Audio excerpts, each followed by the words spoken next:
What we have here is a Power T20 home theater projector. This is supposed to be one of the best low-end projectors around. So today we will be unboxing it and taking it for a trial run and seeing how well it performs.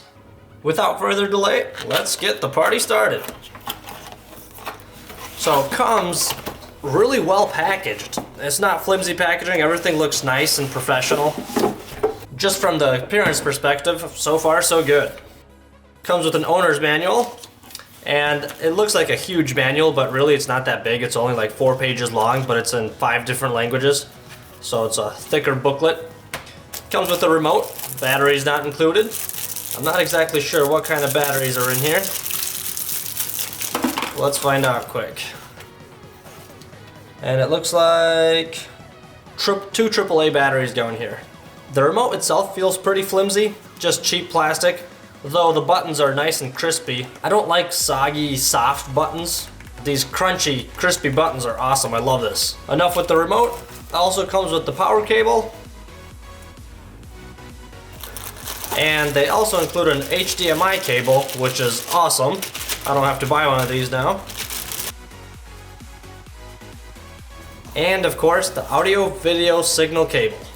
So it comes with all the accessories, which is awesome. I love that. I've gotten different projectors before, and they did not come with an HDMI cable or the signal cable. You have to get those separate. So that's nice that they provide that. And here we got, I want to say this is the leveling leg. We'll find out in a second here. And on to the main event.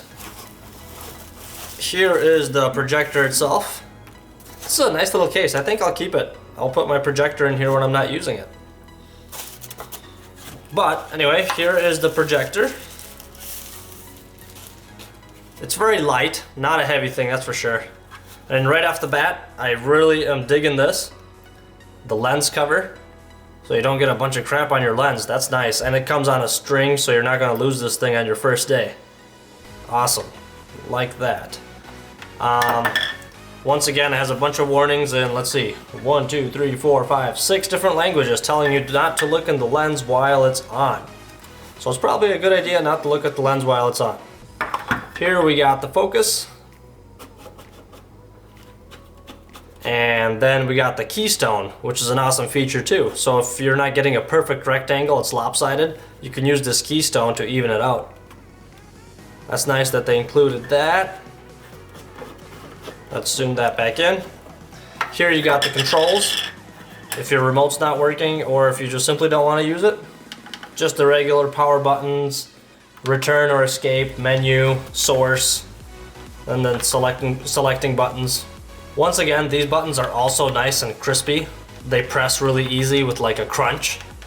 No soggy stuff here. I love that. In the front we have the lens, and then you have the sensor for the remote, the infrared sensor. And it looks like right here is where that leveling screw goes. Yep. I'm assuming that's just to position it horizontally. We'll screw that in. And then it comes with these rubber legs. That's nice. That way it's not going to slip and slide on you. On this side we got the power cable port. In the back we got the VGA for the monitors. It looks like another IR sensor for the remote as well. On this side we got the HDMI port, USB input, output, you got a slot for an SD card, and here we got the audio and then the video or the multimedia. So it's nice and slick, good design, looks pretty, I mean it feels good, doesn't feel like a bunch of cheap stuff. Hopefully it performs as good as it looks. I do have high hopes for that since this thing does have a 12-month warranty and you can send it back if something's wrong with it. Let's test it out and see how it works. Okay, so here's the setup we ended up with. We put the projector on a little box as a pedestal because a lot of it was shining on this little table as it was shining on the wall. And we also screwed out the leveling leg a little bit so it would be a little higher. And there is one little complaint I have now. The power cord is actually very short, so I have to get an extension cord and plug that in. And the HDMI cord is short too, but that's not as big of a deal because you could just put the laptop or whatever you're using right by it. But once again, it would have been nicer if it was longer. In my case, I won't be using this. I can just have the audio through the laptop. But if I was using this, that would be very short too. And now let's see how this is gonna look. Okay, and before we turn the lights off and turn the projector on, well actually it's already on saying no signal, I just wanted to show you the wall we're gonna be projecting on, and it's right there. I threw a car seat right there so you can see kind of a comparison of what size this wall is. The projected screen is gonna be about 5 feet wide. Okay, so we have the lights off, and this is how it looks. I don't know how well you can see it in the camera, but the quality is actually not bad at all. I mean, I've had other cheap projectors, like around $100, and they were not nearly the quality of this thing. And the resolution is good too. I mean, it cuts it off just slightly on top. I'm sure I can adjust my laptop resolution to match that, but it really cuts off a tiny bit on all sides, and I'm totally fine with that. For an example of a picture, once again, I'm not sure how well the camera is filming this, but here's some raccoons.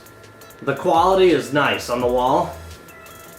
I mean, it's not as awesome as it is on the laptop screen here. I wouldn't say it's HD, but it's pretty darn close. Not bad. And then, for an example of a video, you can impress your friends, your siblings, your niece, your nephew. Here's an example of a video.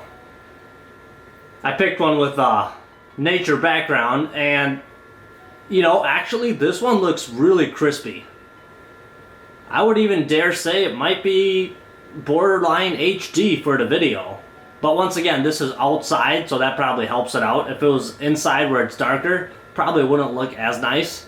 But yeah, hopefully now you have an idea of how the projector will look like if you get one. That's all I had for the demonstration, and just after using it for about an hour, I really like this thing. I mean, it's a cheaper one on the lower end, not a professional like $800 projector. This one was around 120 bucks. I'll post a link of it in the description below. But for that price, this projector actually really kicks butt. In summary, if you want a projector that's under 200 bucks and has decent quality, this one will not disappoint you. Either way, let me know in the comments below what you think. We thank you so much for watching, and until next time, ciao.